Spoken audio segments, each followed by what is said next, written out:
Magandang umaga mga Mars, ito na yung part 3 ng aming Kalinga to Sagada rides. Alas 9 na nga ng umaga nung nakaalis kami sa Kalinga.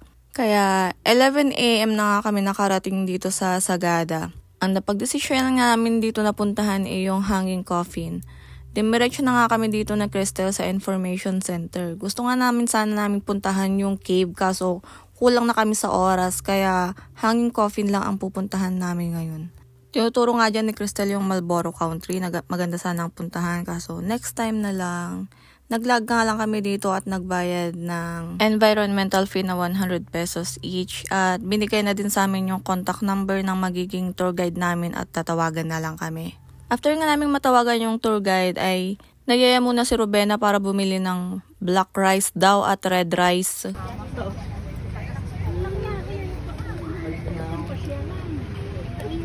Hair lumit yung ulo mo. Ito yung black. Ito yung red. Kala mo, dabi pang sa wallet mo. Kala mo. Tsaka gusto mo? Tsaka? Ayaw mo? Pagtsaka? Ay, hindi ka ba nagtsaka? Ay, ito na lang pala. Saan mo na natin tayo? 50. Ay, 50. 50 ang ginger tea lang. Okay po, hot water. Tara na. Okay, thank you, tayo.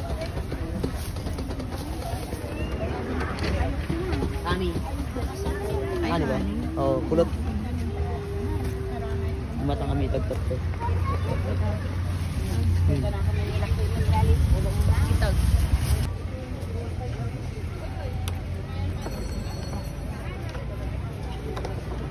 Tinanong ko nga pala dyan kung pwede yung 3 days kasi baka sinasabi lang nila na patamis pero hindi pala.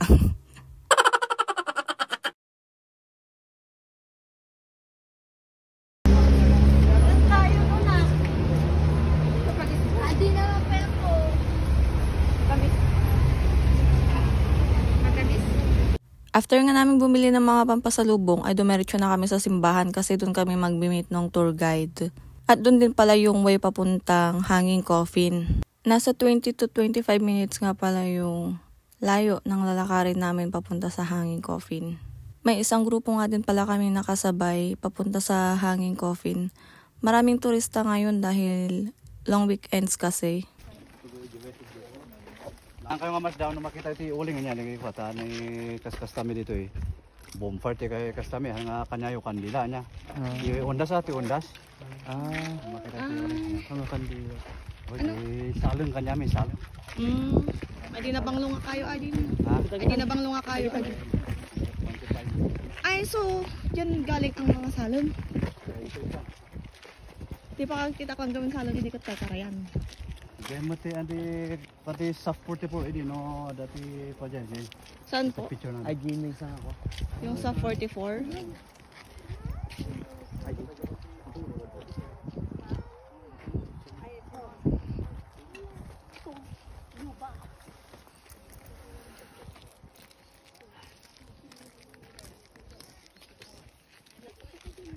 Sino bang magsasabi na ang sementeryo ay tourist spot din? Ayan.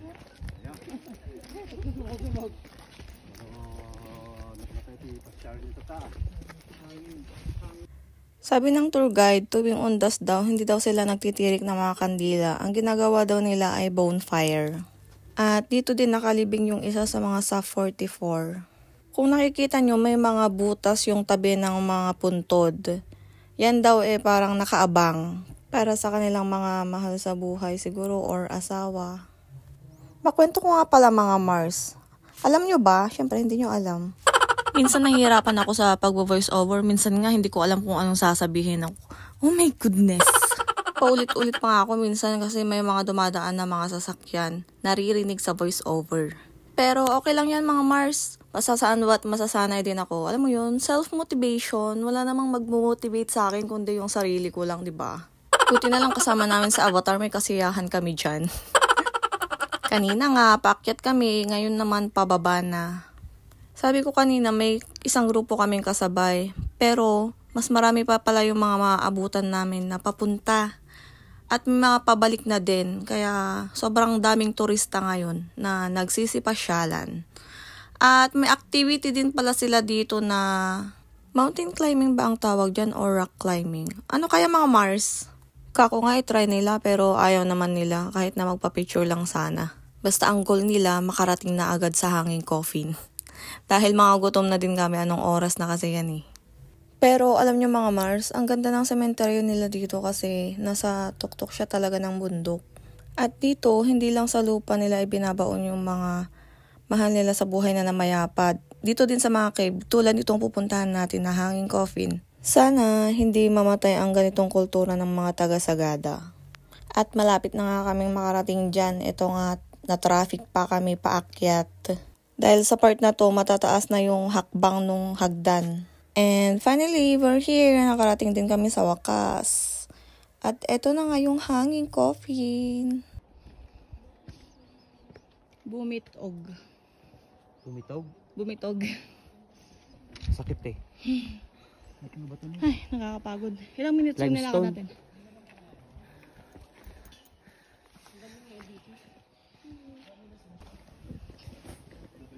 Meron daw isa dito. Nasa ilalim naman siya. Hindi siya nakabitin. Where? Ah, yun. Nakita ko na. Hindi siya nakabitin. Nakalagay siya sa... Nakasiksik siya. Ayun. Look.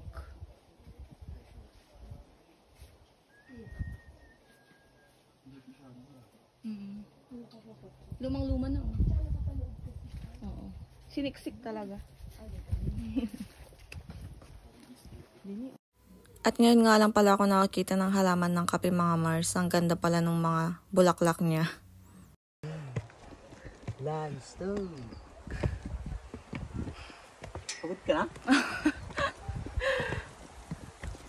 Dapat dyan, ano kayo makita siya dyan? Ayun, ito nga yung sinasabi ko. Ali. Ay, ito. Yung dyan oh.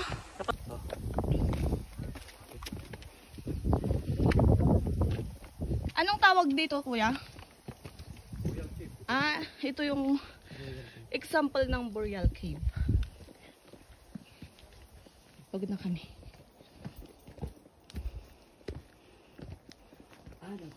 Ayun!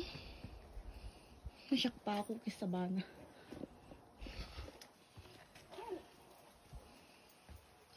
Boreal Cave din nga pala yung tawag dun sa pinakita ko sa inyo kanina na nakasiksik. Hindi nga lang makita mga Mars pero meron ding mga nakasiksik dun na mga kabaong. At yan na nga, pabalik na kami dyang hinihingal. Oh my God, nakakapagod yan. So, hanggang dito na lang ulit mga Mars. Salamat lagi sa panunood. At sa mga kapwa namin riders, stay safe po lagi.